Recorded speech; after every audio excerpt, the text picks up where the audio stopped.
This is going to be sort of a potpourri. Feel free to ask questions at any time. Just raise your hand, speak loudly and clearly, because I'm a little hard of hearing, and the system has to pick up your questions for the recording also. Okay, I'm going to describe my photography equipment, and then we'll discuss other photography equipment as well.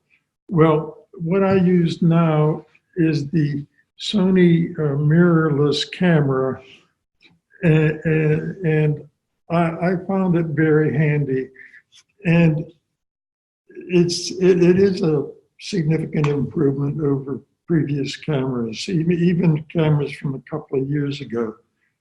I don't use a zoom lens, which kind of surprises probably a lot of people. Zoom lenses tend to be kind of clunky. And zoom lenses, in terms of their optical quality, aren't as good as what the people call prime lenses, just a fixed focus lens.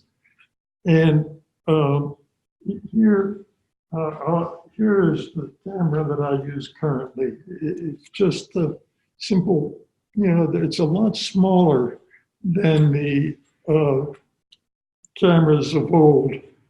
And the lens that I use most often, or quite often, is right here, and the lens just pops onto the camera, and which I can do quickly, I think. Conrad Revak will. Okay, I'll try to here. Sorry there. And it snaps into place, and here we're ready to go. And this particular lens is a 35 millimeter lens. I also use a 55 millimeter lens quite commonly. And the picture that you saw earlier was taken with the 135 millimeter fixed focus lens. The other thing I use is a polarizing filter. I found that it reduces glare, and it's a little filter. I don't have it handy here. It's just a piece of glass that fits on front of your camera and rotates, and you use it to adjust the images. I always use a lens hood of some sort. In this case, it's just a little rubber diaphragm, but the manufacturers make lens hoods that match the lens exactly, because light creeping in from the side is going to destroy the quality of the image. Perhaps not that bad, but enough that it's not really going to be a professional image.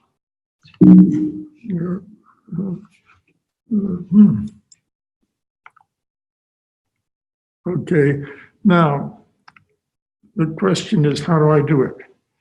I start with so many megapixels that I can waste some and not worry about it. And that's what Apple does in a lot of their imaging. They waste pixels in order to get a pretty good picture of what they're interested in. And what I do is I go to edit mode in photos, and I'll show you that very shortly. And I crop the image down to an area of interest. And then when I'm finished, that cropped area expands and I've effectively magnified. And then I click done, and we're done. Now let's see if we can go to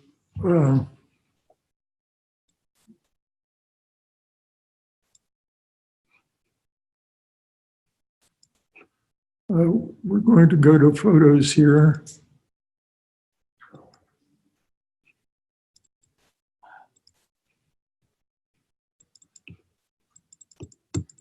Come on, Dornia.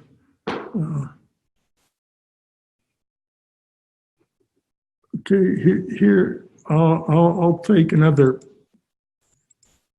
photo if I can get it enlarged.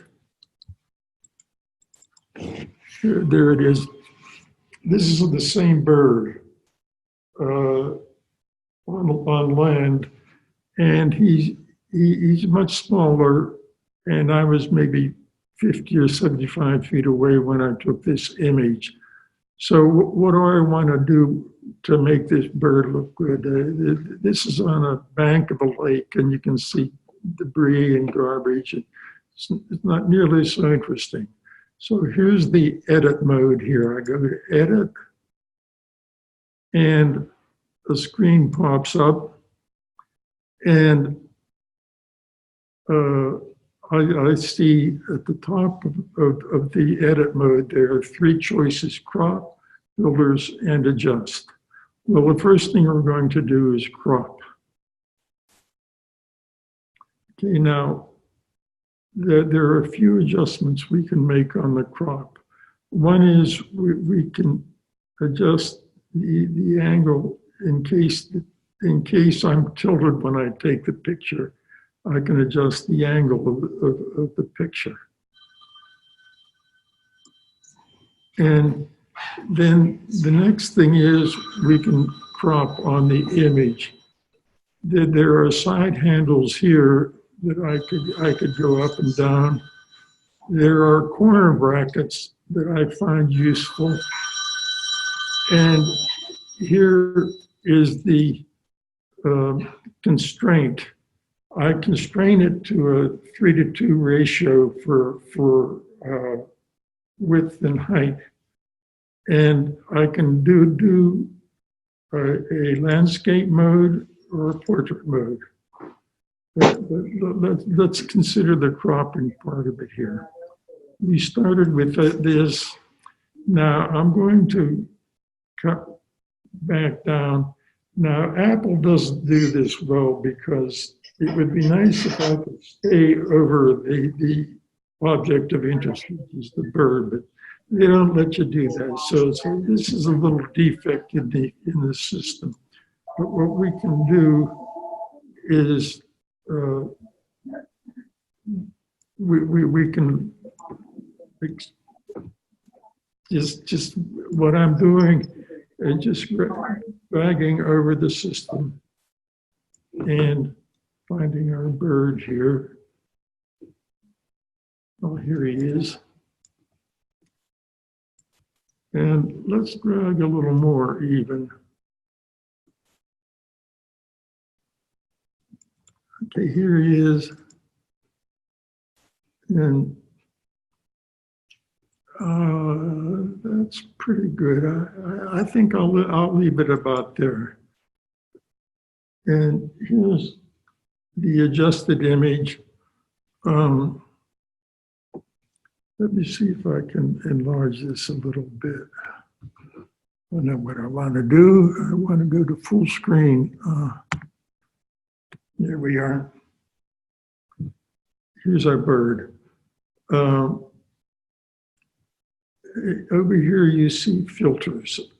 We crop now. We've got our blue heron with some surround because I used to magnify too much, but the surroundings sort of make it interesting also.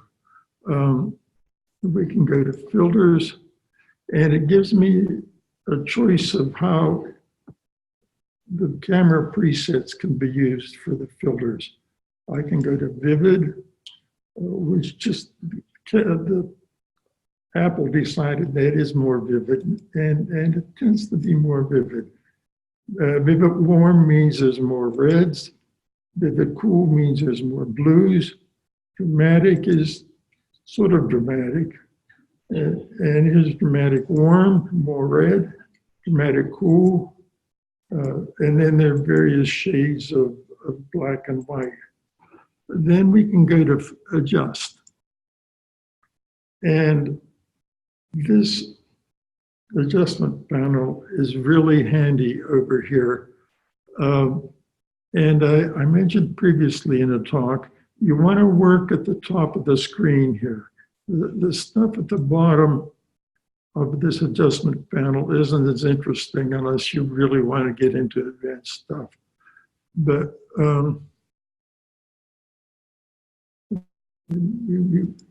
just a second here. There we go. Okay, back to adjust. And I might say, well, I want this to be a little bit lighter. And here's a slider. And I can very easily slide wherever I want. But I'm going to pick something like that. And what it is, it has adjusted 1, 2, 3, 4, 5, 6, 7 variables. Apple has decided automatically that this is what you're going to do. Now, you might want to change exposure or highlights or any of these other things. I can change shadows and adjust shadows in various ways. I can change highlights. All of these individual things I can change. And then here is a little check mark. Here it goes back to the original. And then after we've made the adjustments, then I can say, well, I want a little bit more color. So I'll add a little bit more color. That it tends to increase the saturation more than anything else. So that's an example of what we can do with editing. And here's a tab here that we can click and it says revert to original. And I'm not going to click it now, but you can see what we could have done. And also, let me go once more full screen. Here is useful. I can toggle back and forth. I can see what the effect of my adjustments is and how they compare with the original. Here's the original. I'm just hitting M. Just that's all I do is M. Okay. And it's very handy. Now, let's go back to dust.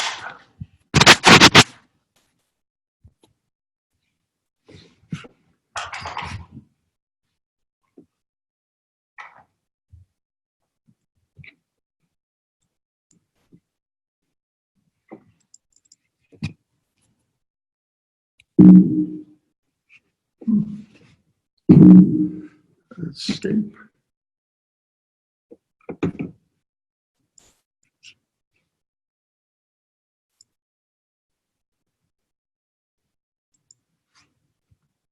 Oh.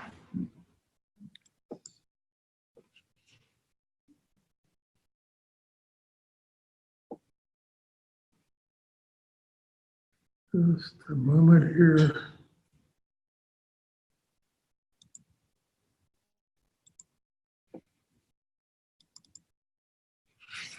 So that's cropping anyhow. You've seen, I just took a high quality imaging system and I had pixels to spare and I cropped down on the object of interest. And this allowed me to do the same thing as a zoom. And to me, it works better because I don't crop all my pictures, but some of them I do, and it's a help to have them.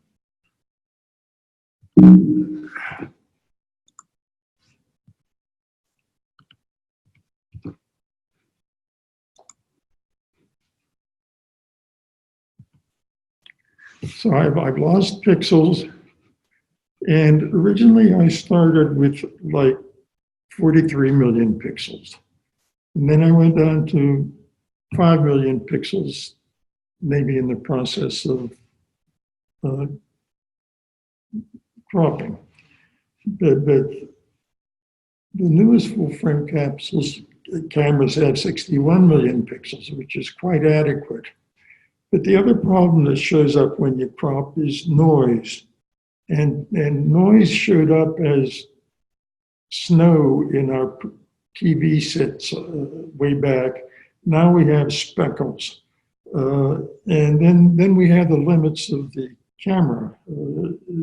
Even in the very best optics, there's going to be a limit of how much you can do with magnification. Editing, I edit most every film that I want to show, and usually I can go clickety-click through them.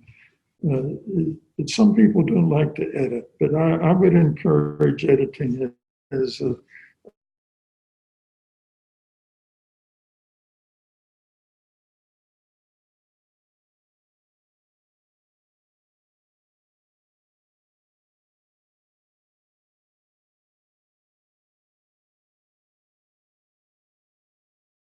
It's marvelously designed. It's an engineering masterpiece, and it's the human eye. And the eye it's incredible. It has a focal length of about 35 millimeters. It covers an intensity range of 10 million to 1 or more. It has a high resolution area. Part of the retina is devoted to high resolution. It's the macula. And some of us in this room perhaps are experiencing some macular degeneration and diminution of vision. The eye can also focus from a few inches to infinity, and a lot of us have lost that ability now. The dynamic range, it can go from 20 f-stops. The dynamic range is just incredible. The better cameras can do about 14 f-stops. So cameras are not bad, but still nowhere near the eye in terms of their capabilities. The eye has sensors for red, green, and blue. All colors we see are a combination of these three. And then white is a combination of specific proportions. Digital cameras also have sensors for red, green, and blue. And the manufacturers have to adjust these sensors to match what the eye does. The eye, for instance, happens to be more sensitive to blue. So when you land on an airport runway, you see blue landing lights because that's where the eye is most sensitive. And the manufacturers in the process compensate for the sensitivity of the eye. The colors vary throughout the day. Composition of indoor lighting varies enormously, and the eye compensates just automatically. Digital cameras need a boost. The color wheel is an interesting phenomenon. It was first described by Isaac Newton in 1672. He observed light passing through an optical prism and saw that it split into all the different colors, and he realized he could arrange it in a wheel. And then Home Depot does the same by defining all the colors they produce in terms of this color wheel. They define the position of the color and its intensity and its saturation. The saturation is the degree of purity. Towards the periphery of this wheel is more saturated colors. Toward the center is more unsaturated colors, and the center is white in itself. We're going to define a few points of interest here. The focal length is the distance from the middle of the lens to the focal plane. And there's the focal length, and I realized that I can't, I don't have my arrow here on my cursor. I thought I would have it, and I don't. But you'll have to bear with me. I'm having to improvise a little bit here. Now, aperture. Here is what aperture is. It's a opening of the lens lets it light. The smaller the number, the more light it lets in, just as you see here. Each f-stop is a factor of 2. As you go from 32 to 22 f-stop, you do a factor of 2, and then 2, 2, 2, 2. And you can go from f1.4 to f16. That's a factor of 128 in the amount of light coming in. Photographers have to choose between the amount of light coming in and the depth of focus. Smaller openings have a greater depth of focus than the bigger openings. Then we come to, I don't know how to remove, Eckert, I can't remove the, You can help you with that. yeah. You need to go into more up there. You want to hide that menu bar there, right? Put it down here somewhere. No, you have to.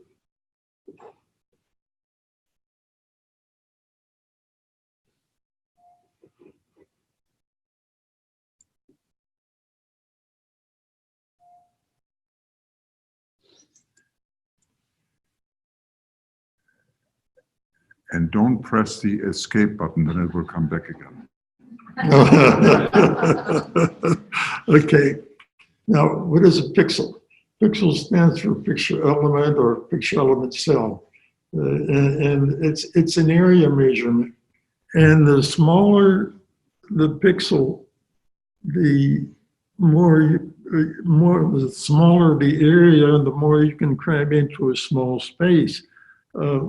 A full frame camera will have about 4,000 by 6,000 pixels, and that's 24 million pixels overall. And the newer cameras go up to even 61 billion pixels. So that's an enormous quantity to start with. ISO speed. ISO stands for International Organization for Standards. The higher numbers mean higher sensitivity. It used to be called the ASA rating, but now it's an international standard. I set the ISO at 200. I mean, the default is 200. I set the ISO for 400 or 800 because I feel that getting a fast shutter speed is important if you're going to take pictures of birds. And then we come up to unsharpness. And that's why I say, why not just increase ISO speed for all of your pictures? Well, what happens, you increase noise. And noise can be a problem. TV sets had snow, speckled images are everywhere. And just in the past few years, the manufacturers have really made tremendous improvements in reducing noise in images. I tend to use ISO below 1,000, but if necessary, I'll go even higher. Here's what you see with noise. All of the noise, all of those colors in the background are just noise, noise, noise. But the other effect is you don't see details of the bird's feathers. You see an outline fairly sharply, but not the details. And that's the problem, that noise reduces resolution. And noise has been with us forever. We've had black and white film with base fog and grain. And grain in black and white film was simply particles of silver deposited in the film, and it produced a grainy effect. Colored film, you have dye splotches and you had some grain. Now, digital images have their own causes for noise. And chroma refers to the color noise and luminance refers to the brightness noise. But nonetheless, it's the speckling that's the problem. The smaller each pixel, the more noise is a problem. So if the area of the pixel is big, the amount of noise is less. Tiny pixels are bad.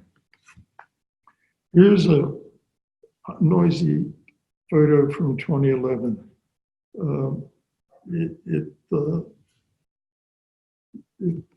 Here's a detail. And that poor kid just has a speckled complexion. But today, we don't see nearly as much of that. I'm going to go back here to,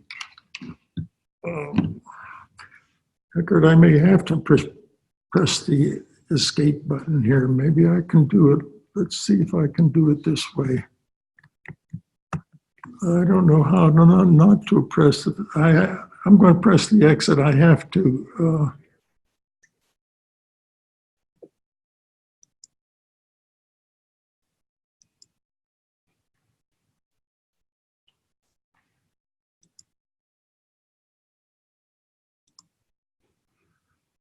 Now here is a picture taken in our front yard. Come on, darn you.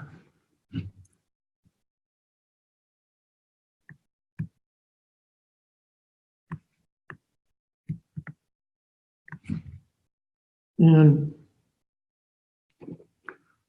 I'm going to hit Command plus. What I want to do is every time I hit Command plus, I double the size of the picture. Notice that I maintain the veins of the leaf fairly well. It's a reasonable image. I don't think we can, even there, we're not losing too much. So we've managed to get a fairly good picture. And this was taken with a camera, with an iPhone. It's about 2 years old. So a 2-year-old iPhone makes an enormous step in progress from that iPhone of 2011. But it's not perfect.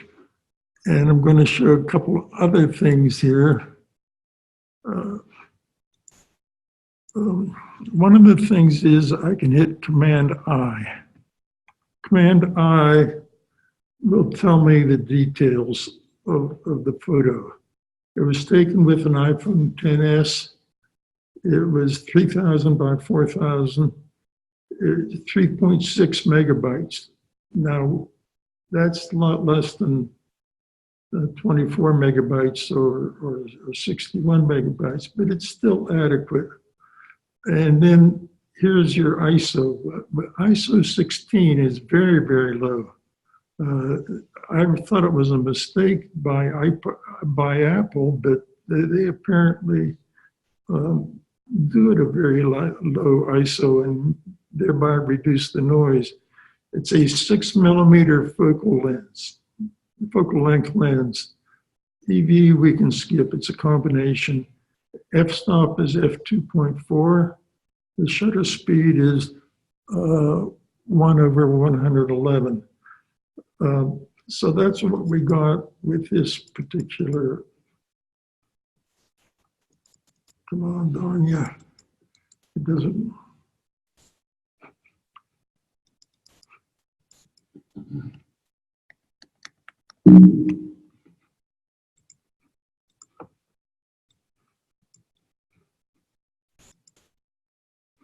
But what we can do is let's go indoors and see how it behaves indoors.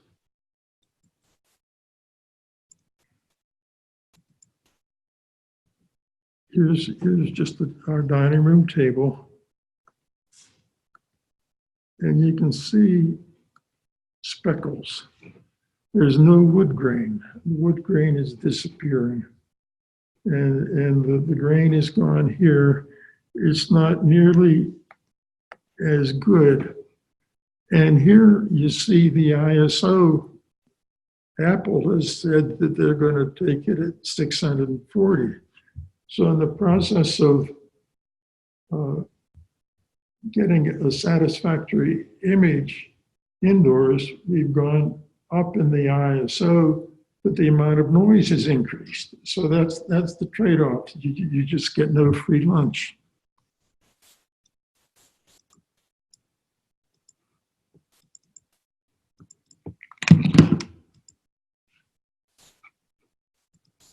Excuse me, this doesn't want to behave here.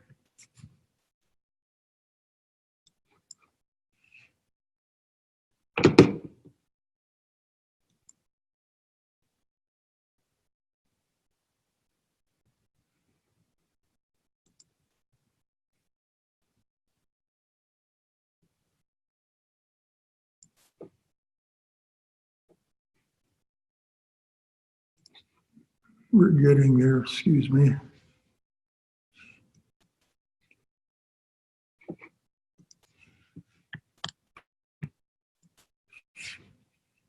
I'm going to hit escape again, Eckert. Doesn't work. But More.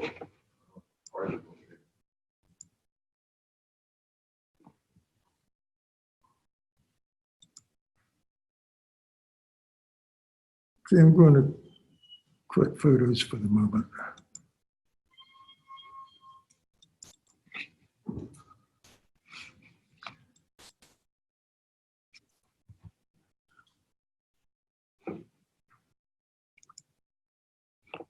Now, if I'm using a single lens reflex camera, what settings do I choose?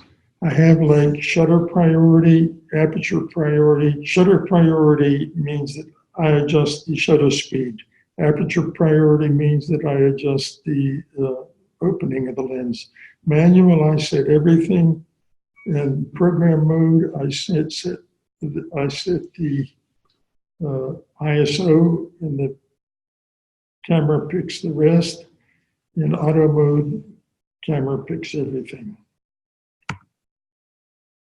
How does a digital camera compare with a film camera?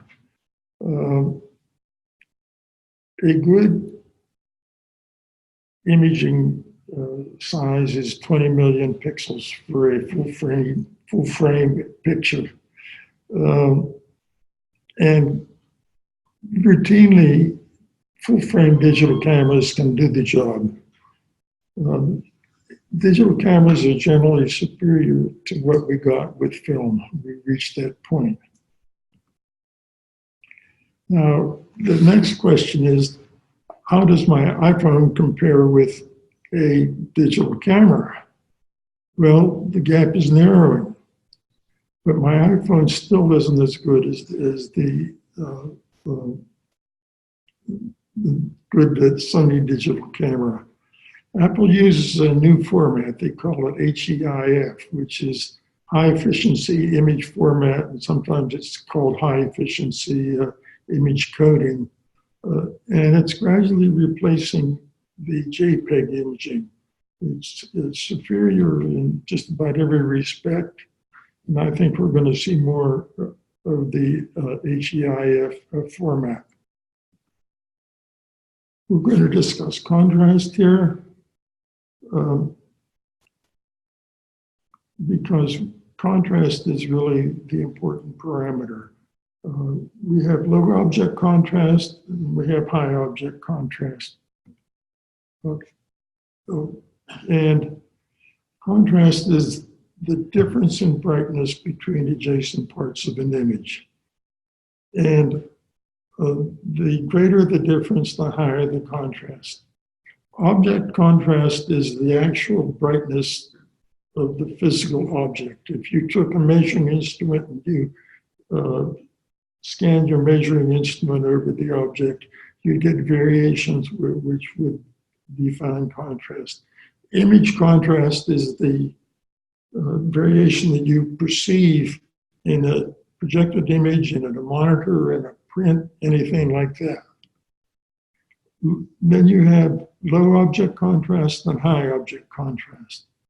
Low object contrast, which is the problem that we have reproducing, you get in wood grain, granite countertops, texture of a carpet, stucco wall, etc. High object contrast you get in the clown costume, American flag, Southwest Airplane, company logos, Disney World. Contrast and the resolution are linked. The destroying object contrast, or destroying imaging contrast, really destroys resolution. The low object contrast is the hard part that's hard to define, and high noise levels mean low image contrast, and that's the real bugaboo. Manufacturers publish their contrast data. There are ways of quantitating it, but I've never seen it published by Apple. And so we have to guess pretty much. But invariably when you see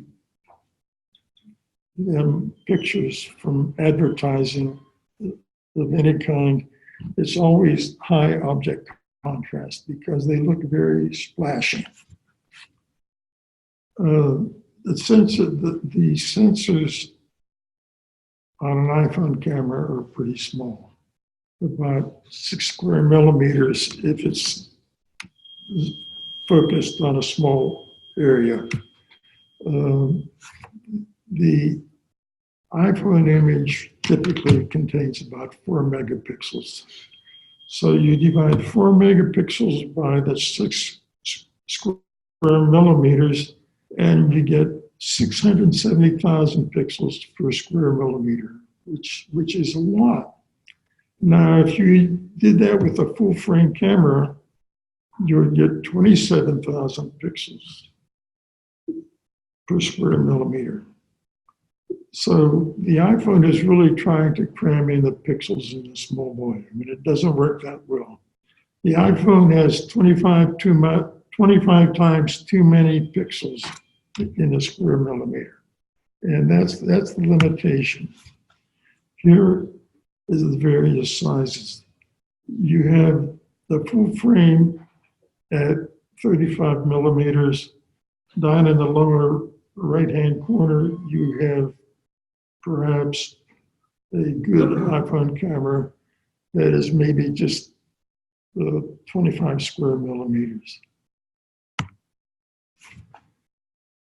So if you're buying a camera, don't just look at how many pixels, because pixels isn't the only thing to consider. You have to consider the size of the sensor. And the bigger the sensor, the better. Next, we have perspective distortion. That the shorter the focal length, the more objects recede into the background quickly. And we get big noses, get watermelon heads. A lot of that we saw with the early iPhones, and they've been eliminated at the price of cropping. And professional photographers, let's see if I can move this here. Can I move this to uncover this, Eckert? You go to more.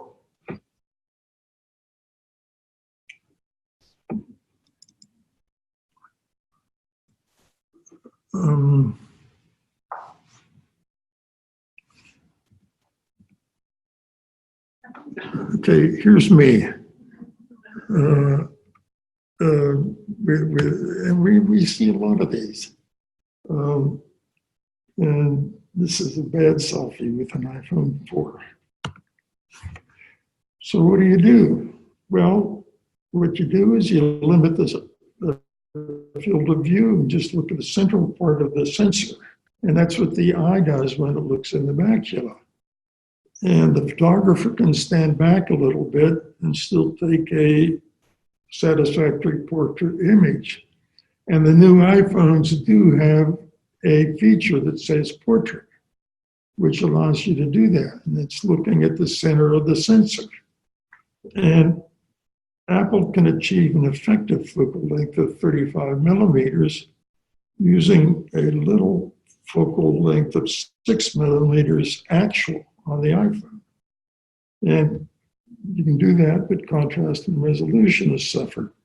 Now, the fortunate thing is that manufacturers have improved quality enough that they can get away with doing that. So that's what I do. My 35 millimeter lens becomes 70 millimeters or 105 millimeters. And my 55 millimeter lens becomes 110 or 165. And by sticking with prime lenses rather than zoom lenses, I have maintained the advantage of f-stops and a higher quality lens. Generally, I don't crop more than a 3-fold increase because you start seeing degradation of the image if you crop too much, no matter what. Kurt, I want to move that somewhere. When you move that, I can just look for you. Sorry about that.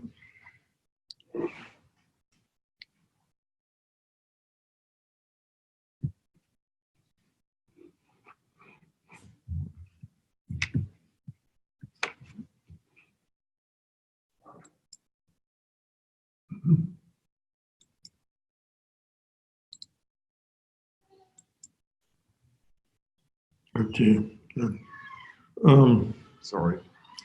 Here's our blue heron again. And this is with a 135 millimeter lens. I've done it at 1/1250th of a second. I've used f5, ISO 400. Even after cropping, I still have 10 megapixels. So I can do a pretty good enlargement with a 10 millimeter pixel, with a 10 megapixel image. Here's an example where you begin to see the failure of the system. I took this picture of a prickly pear cactus, and I say, well, what if I want this central area of interest that I've outlined there? That area of interest is about 1/6 of the total distance. And I'm sorry I don't have a pointer here. But we can magnify it. And you'll notice that the thorns still remain sharply defined. But what happens to the green of the leaf? Well, it's just the smudge. It's really not so interesting. And the problem is that the leaf is low image contrast, and we just don't see it. So we have lost something there. The effective focal length was huge. It's at 330 millimeters from a 55 millimeter lens. But we've lost the low image contrast. Next thing I use is a polarizing filter. I just find that the polarizing filter makes skies bluer, it adds contrast. And I thought I had one with me, but I don't. But the polarizing filter is just a little filter you screw onto the front of your lens. It's very, very useful.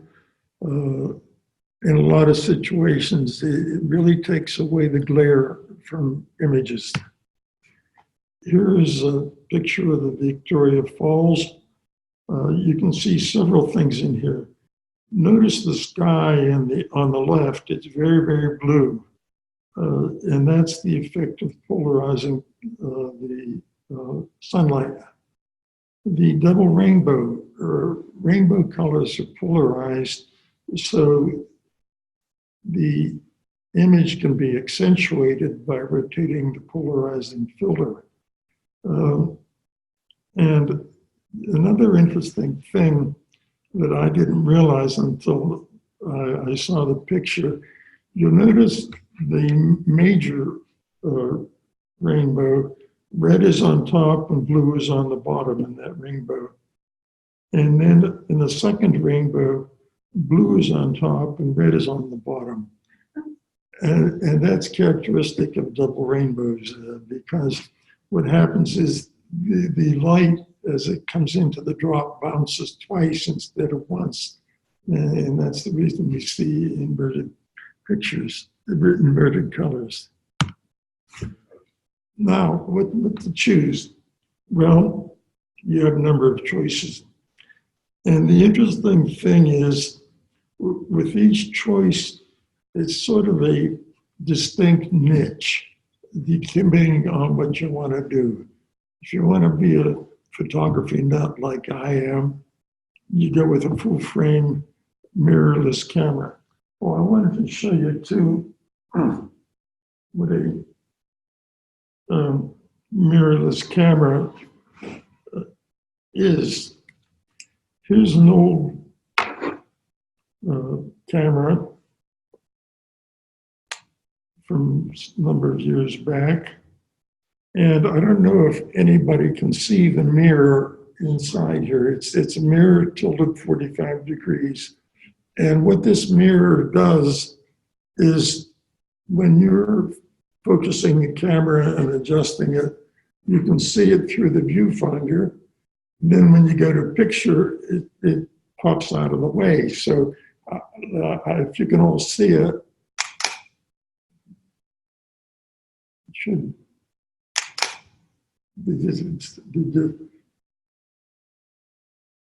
Just a second here. I thought I had the images preset.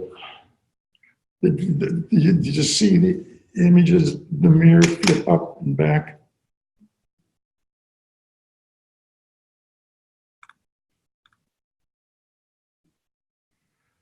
And so that's the mirrorless camera that you can get currently. You can still buy a lot of cameras with a mirror, and a lot of professional photographers still use mirror cameras. But I find that mirror cameras are going the way of the dodo bird. Then you can use partial frame cameras. And the nice thing about partial frame cameras is they're a little bit smaller and they're handier. And the sensor is like 16 by 24 millimeters. Then we have the point and shoot cameras, which are palm size. And they're also very handy. And then you have cell phone cameras, which, as I've said, have just improved enormously in the past 2 years. Cell phone cameras are handy for great many purposes. Availability is just tremendous. You know, anybody can whip out a cell phone camera and take a picture. That's about all I have to say now. Do you have any questions? I have one on photos, not related to your thing, but how do you copy a photo off of photos? How do you copy it? Oh, that's a science in itself. Because it's not on, you know, when I right click it, it's not one of the many options that come up. Oh, I see. You're copying a photo. Yeah, just copy it to put it in email instead of using the arrow thing and then having all those selections. I just want to find my own way to send it out, but I don't see that there's any, even in the file menu, there's nothing that I've seen. I think you have an export it, Don. Let's go here. Yeah, but that is, yeah, that's an extra step. Yeah. Actually, all you have to do is select the picture, Yeah. click on the edit menu. Yeah. I can copy, I mean, like, Click on edit, And then hit the, edit. well, edit from the menu bar. no, you don't hit, but by the way, that reminds me of something else. Edit from the menu bar is not the same as the other edit that you see for editing the photo. But you can't hit the copy here. That was in paste or wherever you want to place it. Oh, okay, thanks. I was looking in the file menu or the right click.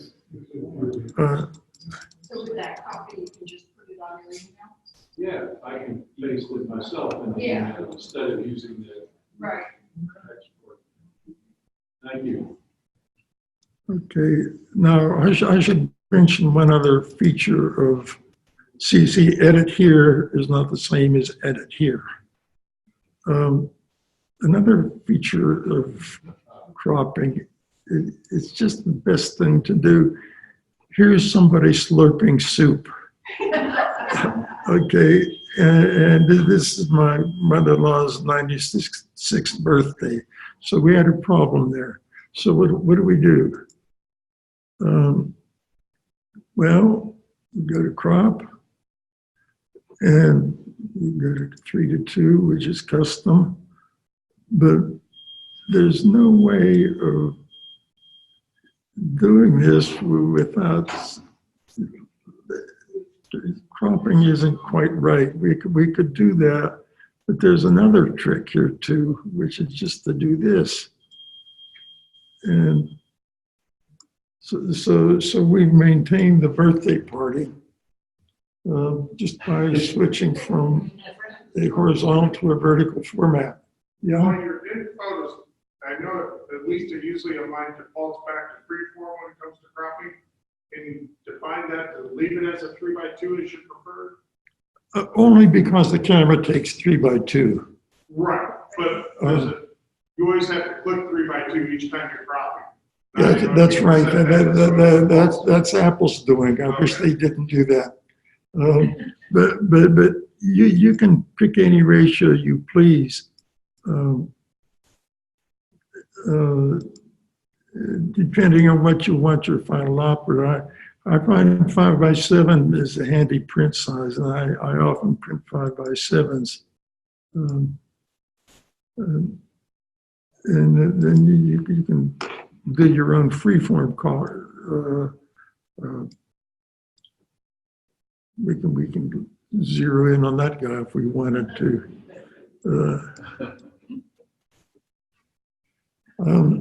It's a typical size if you export it to print at Walgreens. What size do they use?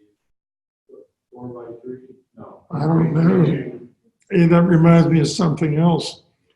Consumer Reports rated Walgreens tops for Christmas card images. So it's a good way to. More than Shutterfly? I think so, yeah.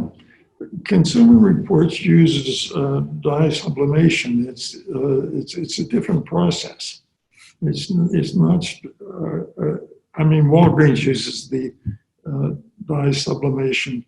It's a different process than other companies use. Costco used to be considered pretty good, but it's no longer. I'm sorry, what again was the size if I send it to Walgreens? I think you can. 4x6, I think you can specify that, but I'm not sure. 4x6 is the same thing as 3x2. Yeah. But I'm not sure. I don't know. Okay. Well, that's it. Thank you. Thank you, everyone.